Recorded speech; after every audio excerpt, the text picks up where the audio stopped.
સુરતમાં ચૂંટણી પહેલા રાજકીય તણાવ વધ્યો છે। વોર્ડ નંબર 3 માં આપના ઉમેદવાર પ્રકાશ ચૌધરી સામે વિરોધ થયો છે। હિન્દુ સંગઠનોએ કાર્યાલય બહાર સૂત્રોચ્ચાર કર્યા હતા। ધર્મના મુદ્દે શરૂ થયો છે નવો વિવાદ। સુરત શહેરમાં સ્થાનિક સ્વરાજની ચૂંટણી નજીક આવતા રાજકીય માહોલ દિવસે ને દિવસે ગરમાતો જઈ રહ્યો છે। હવે વોર્ડ નંબર 3 માં આમ આદમી પાર્ટીના ઉમેદવાર પ્રકાશ ચૌધરીને લઈને નવો વિવાદ સામે આવ્યો છે। આમ આદમી પાર્ટી વોર્ડ નંબર 3 ના એક ઉમેદવાર છે, એનું નામ છે પ્રકાશભાઈ ચૌધરી। એ થોડાક સમય પહેલા તો એ માંડવીથી આવેલા છે। આમ આદમી પાર્ટીની નીતિ જ છે બહારથી લોકોને લાવવાના, વિચારધારા બહારની, ફંડિંગ બહારથી, ઉમેદવાર બહારનો, બરોબર।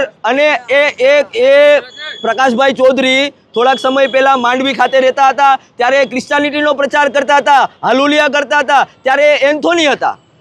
અને હાલ આજે વરાછાની જનતાને ઓલું બનાવવા આવેલા છે આમ આદમી પાર્ટીમાં વોર્ડ નંબર 3 ની ઉમેદવારી કરીને।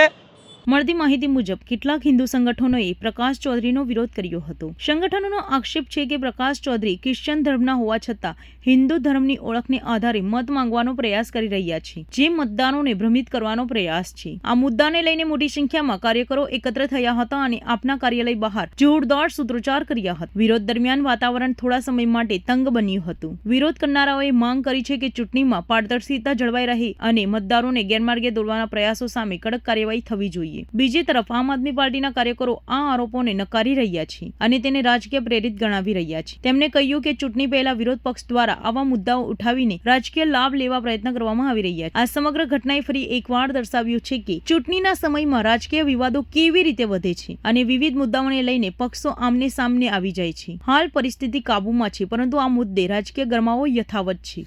અત્યારે એ પૂજાપાઠ કરે છે તો વરાછાની જનતાને કહેવા માંગીએ છીએ કે આવા લોકોથી ચેતી જાજો। આ 2 રૂપિયા છે, પોતાના સ્વાર્થ ખાતર એક સમયે જ્યારે એને ક્રિશ્ચિયાનિટીમાં ફાયદો દેખાતો હતો ત્યારે એ ક્રિશ્ચનનો પ્રચાર કરતો હતા, ઈસુ ખ્રિસ્તીનો પ્રચાર કરતા હતા, અને હાલ એને રાજકારણમાં આવીને એને પોતાનો ફાયદો દેખાય છે એટલે પૂજાપાઠ કરવા લાગ્યા છે। અને આ લોકોની શું ગેરંટી કે જીત્યા પછી પણ વરાછા વિસ્તારમાં હાલુલિયા નહીં કરે, એનો સ્વાર્થ પૂરો થઈ જશે એટલે વરાછા વિસ્તારમાં હાલુલિયા કરશે। એટલે વરાછાની જનતાને કહેવા માંગીએ છીએ કે ચેતી જજો, આવા 2 રૂપિયાને ઓળખજો।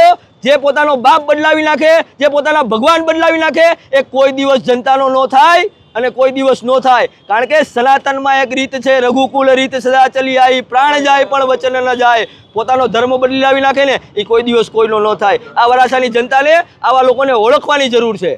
જય શ્રી રામ, જય શ્રી રામ, નમઃ પાર્વતે પતે હર હર।